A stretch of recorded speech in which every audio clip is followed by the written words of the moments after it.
Welcome to Week in Geek, your new comics preview for June 4th. I'm Mike Ortiz. And I'm the Chris Brown. So what do you got? Well, I'm going to kick off here with, we've got Captain Action Cat, The Time Stream Catastrophe by Art Baltazar, Franco, and our buddy Chris Smits. Mm-hmm. So the first issue was really cool, really fun. It was just, I love all the Action Cat stuff. All Yeah comics are really fun. And, Art and Chris, friends of the show, so really cool. And I always like to support everything Art does. Art was really cool on when he was in town for the Motor City Comic Con.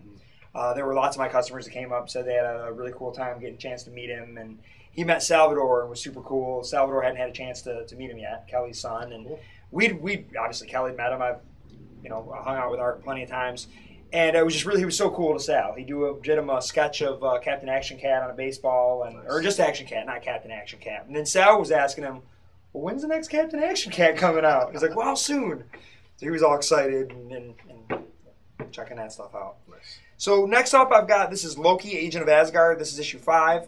I do believe I'm an issue behind. This very much looks like some kind of gambling kind of adventure, but okay, we got Thor in space. I don't know what's going on, but this has been a fun book. Loki is working for Asgard on secret missions, essentially, and so he's almost kind of like a spy. They almost did to him what they're doing to Dick Grayson, but I feel like maybe they've done it right, and maybe it works better for a God of Mischief than for a Nightwing. I don't know. But I think this book's been really cool. Who's it being written by? Something Ewing. Al Ewing. Lee Garbett is the artist on this one. It's been a cool book. I dig it. Next up, Black Widow. This has been a really cool spy book. Each issue she kind of goes on some missions. They'll stretch it out, 2 or 3 issues, maybe on a rare occasion. But it's basically her trying to atone for the things she has to do as a spy, and she takes these pro bono missions. And it's been cool. Looks like we got a little Daredevil team up in this one, so that's always cool. I like when we get Black Widow and Daredevil. Again, another good book. I am about an issue behind on that. As these things happen. Yeah. I've had a lot going on lately, so I'm a bit behind. This is Iron Fist, The Living Weapon. This is part 3. I thought the first issue was good. It was kind of more rehashing the origin, and it looks like we're doing that a bit here as well. The artwork's kind of neat. It's very, very different than things we've seen on Iron Fist in the past. But it looks like still more kind of Danny training as a young boy and that. But that's all right. I mean, there are... I guess they're just trying to get people used to Iron Fist. Although every time they do a new series, we get, some form of origin. It just depends on what they're trying to tell and maybe what they feel you need to know. Maybe there's going to be a spin on it. I'm sure. Yeah. But that last one was so good. The previous series was so good. Just build off of that. All right, we've got, this is part 9 of 10 of The Wake by Scott Snyder with art by, Sean Murphy. Mm-hmm. This book has been cool.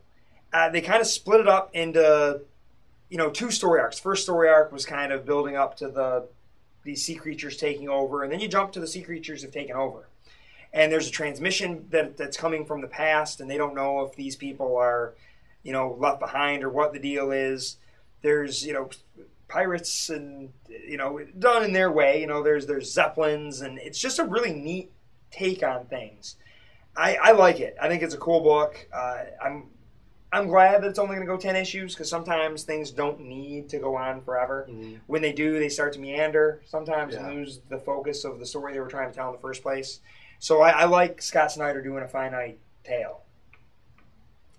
Then we've got a book that I enjoyed the first issue quite a bit. This was Nailbiter with story by Joshua Williamson. Josh Williamson does Ghosted. Mm-hmm. He also did Xenoholics with Seth the Moose, who's a really cool dude. But this is, the art on this is, Mike Henderson. The first issue is kind of interesting. They're talking about a small town where there are, I believe, 16 serial killers all came from this town. You're dealing with kind of the main guy, the nail biter. He was killing people, who bite their nails for whatever reason. And it looks like he's almost going to be the Hannibal Lecter, the informant, the perhaps also slight antagonist.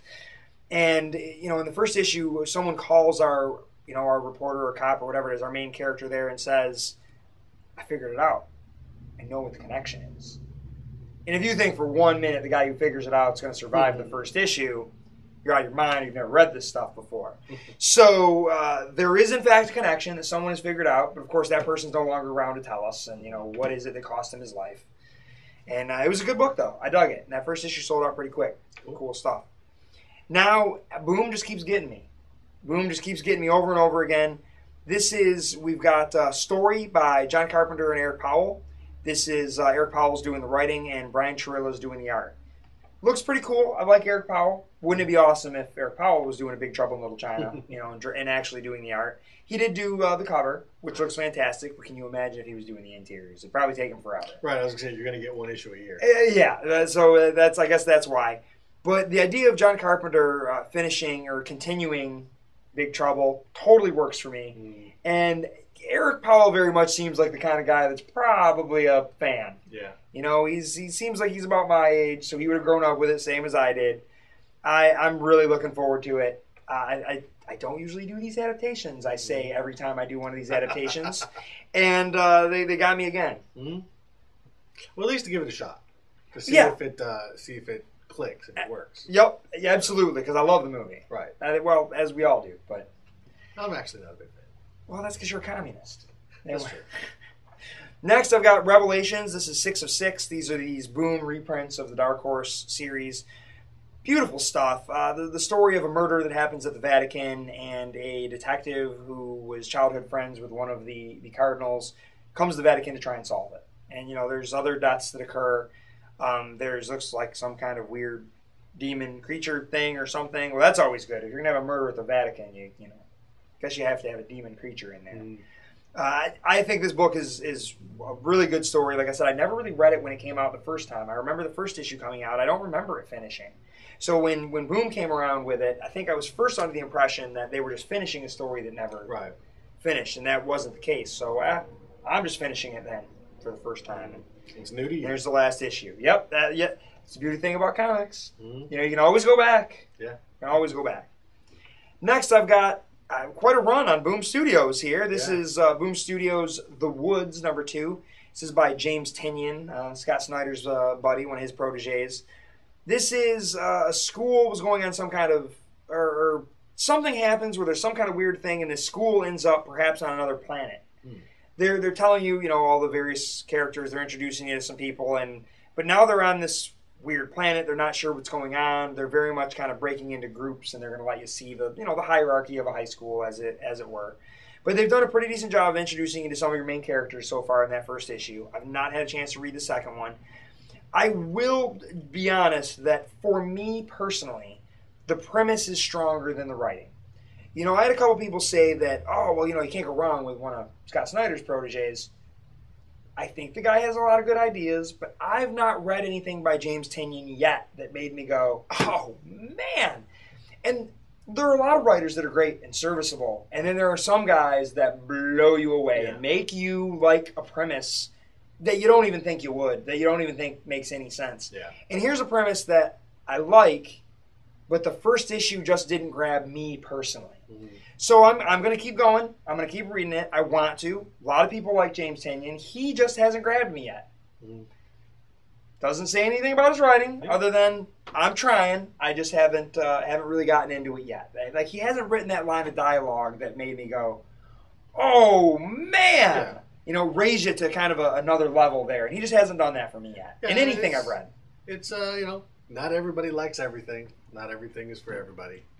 There's a lot of beloved comic book writers and artists that I can look at the work, respect the work, understand how well done it is. Doesn't do a thing for me. Sure. And then there's a ton of guys that everybody hates, but I love everything they do because it's personal.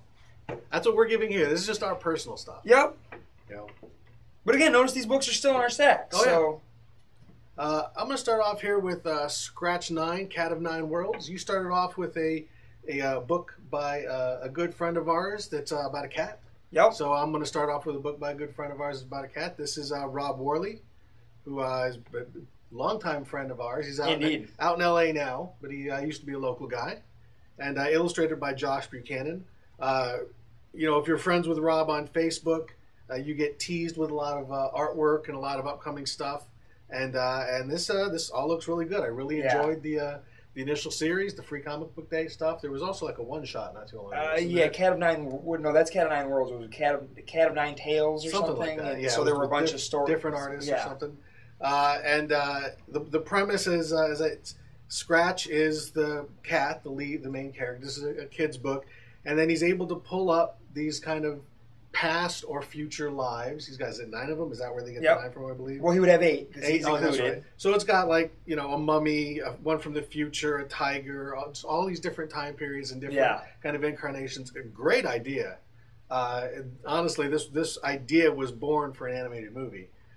So hopefully that'll happen. Yeah, that's why he's out there trying to make some stuff. Rob's a great writer, a friend of the show. There's a nice picture of him on the back, pimping the book.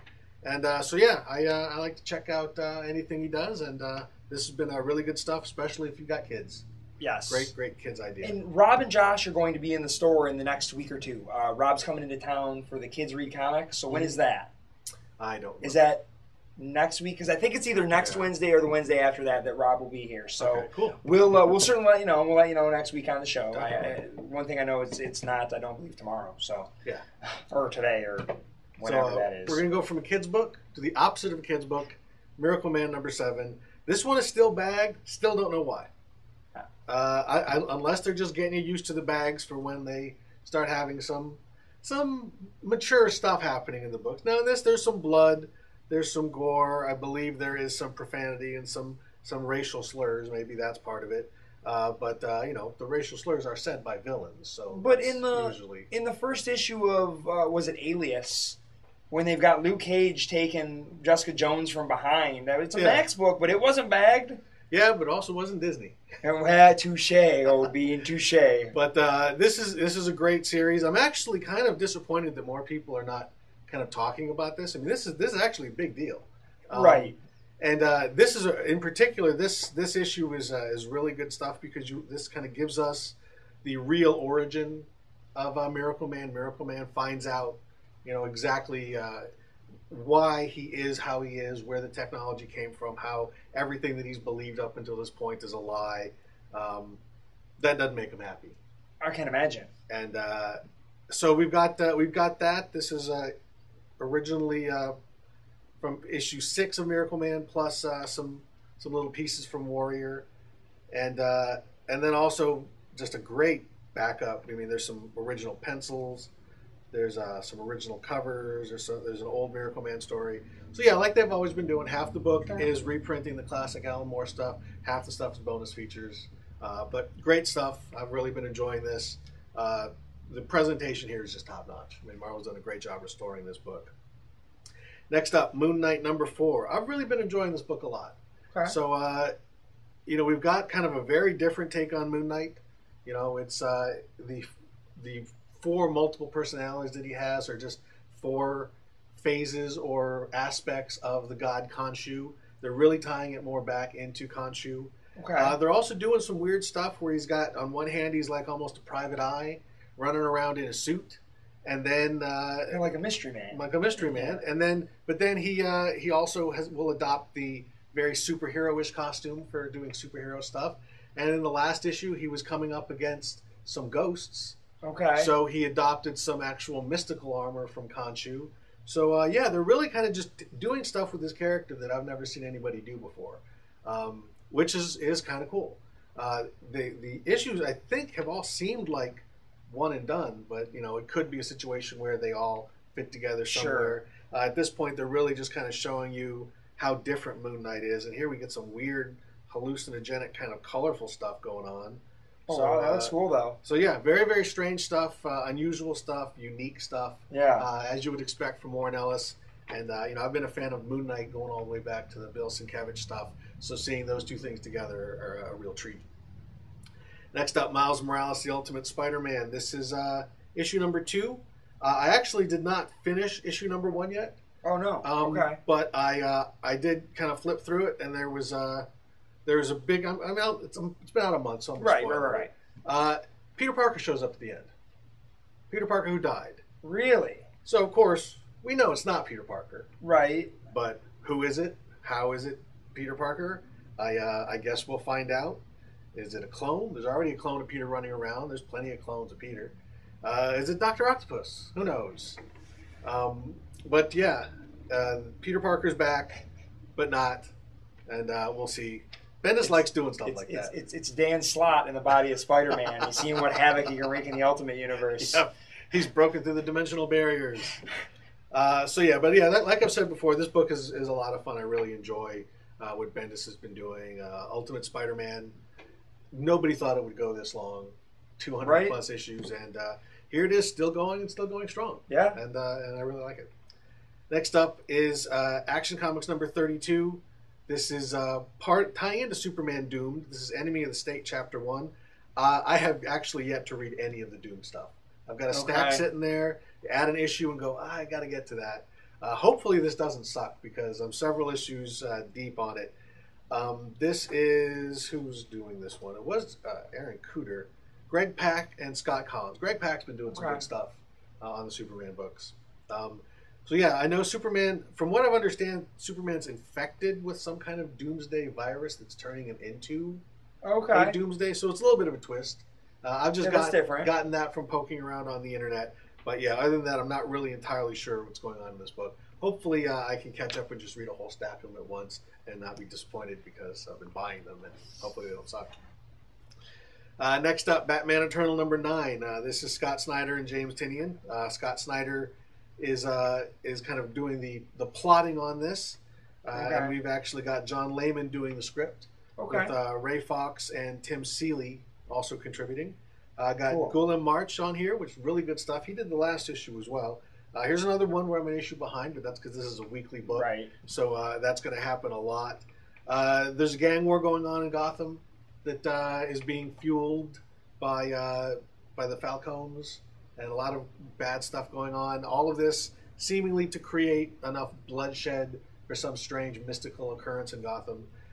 As I've mentioned before, I'm really surprised at how much I'm liking this book. It's really a good example of kind of a very, very big story that's using really the entire Bat cast. I mean, that's really how you can make a book like this work. So different issues can focus on different characters. It's actually picking up some of the threads that Batman Incorporated did. Last issue was Batwing. This issue is another one of the Batman Incorporated characters. I can't remember which one this came from. I think this is the Japanese Batman. So, this is just a nice weekly foray into the Bat universe.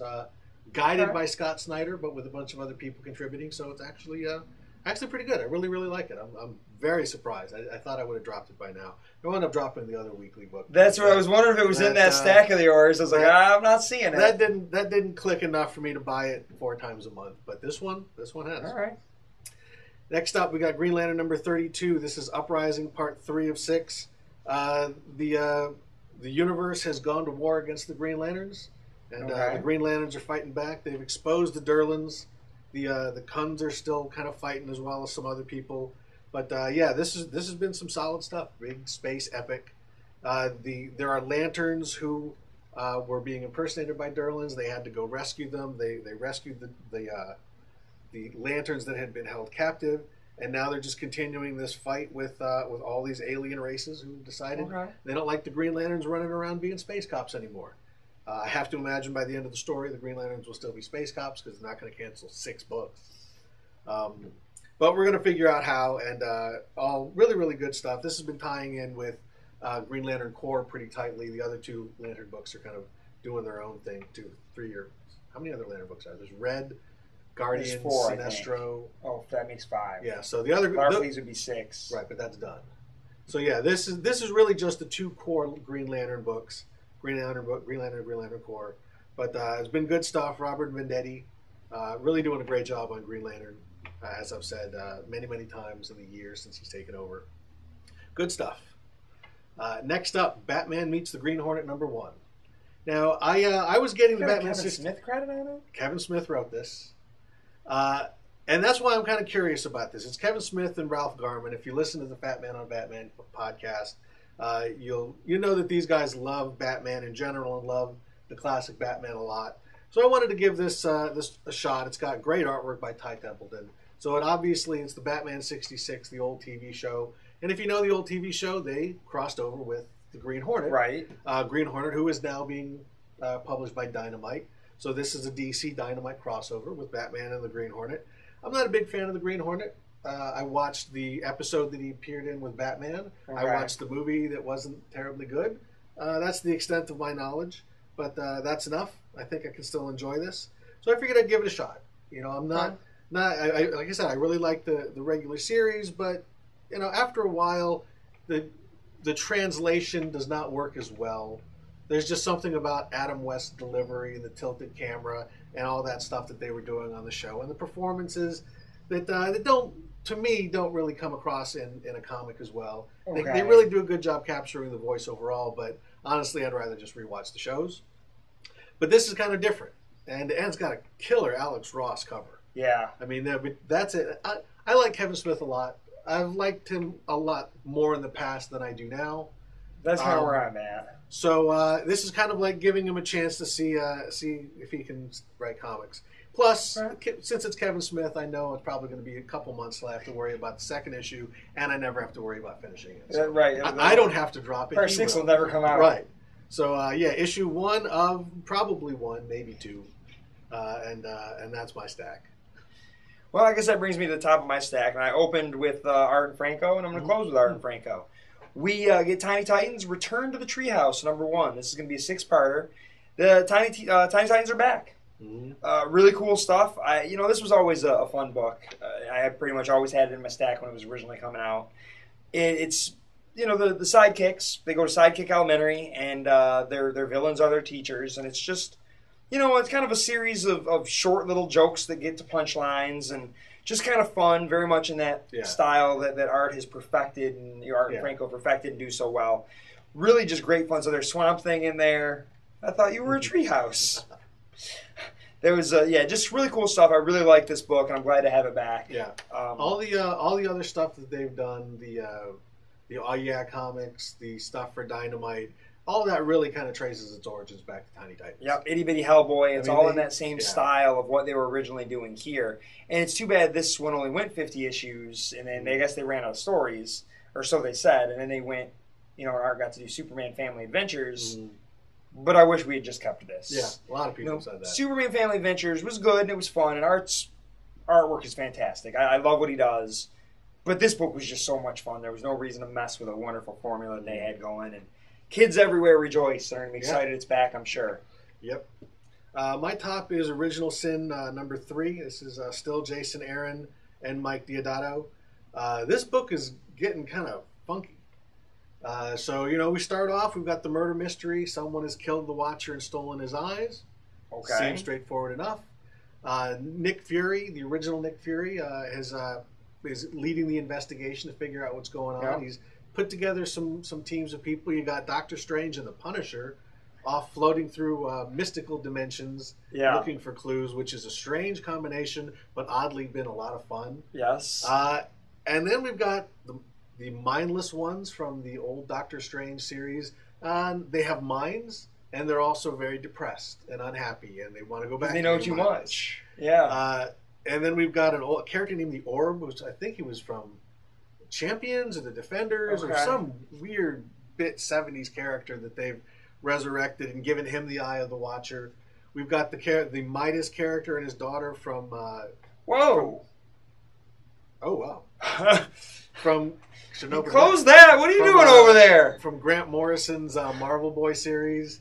So, Jason Aaron is mixing a lot of weird stuff into this stew. He's a fun writer. And, I really like that's what I was just talking about earlier. Yeah. There's lines of dialogue that he writes and the way he does things that just had me going, oh, man. Yeah.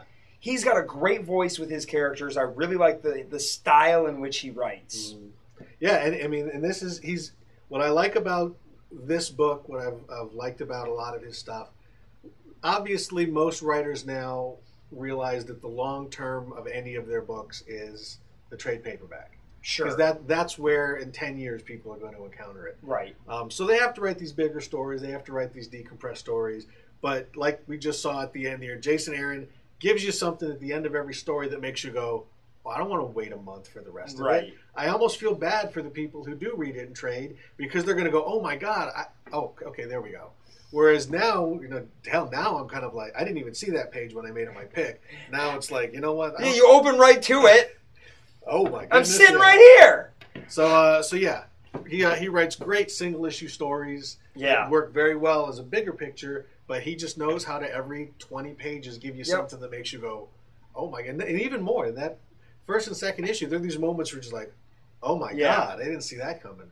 Yeah, so, and I think the art's great too. I really I mean, a lot of people have like given Deodato a lot of crap over the years. He started off as a very kind of classic bad girl artist, with a lot of TNA. And there's still hints of that in here, but this guy is just almost Jim Lee-esque to some degree with all the hair twines going off and the way he used the shadows. But there's also this real hyper-realistic quality. It's got almost like a painted look to it. You know, it's like if classic Jim Lee and classic Neil Adams had a baby, it would be like Deodato. Yep. And really great stuff. I mean, it's photorealistic, but it's also very stylized. And really... The grittiness and the griminess of it fits this story perfectly. Agreed. And I mean, Jason Aaron's giving you a murder mystery, a wacky, out of this world sci-fi adventure all in one. Yeah, so, great stuff. This has been a really, really solid event book. We got a long way to go. Yeah, we got a long way to go and a short time to get there. Jason Aaron's going to do what they say can't be done. Yeah. Read a good event book? It's happened. I'm sorry, I'm in a Smokey the Bandit thing lately. That's good. As long as it's not talking about the third one. No, absolutely not. Yeah. But that's my topic. And with that, go run Smokey the Bandit. Yeah. And that's your Week in Geek.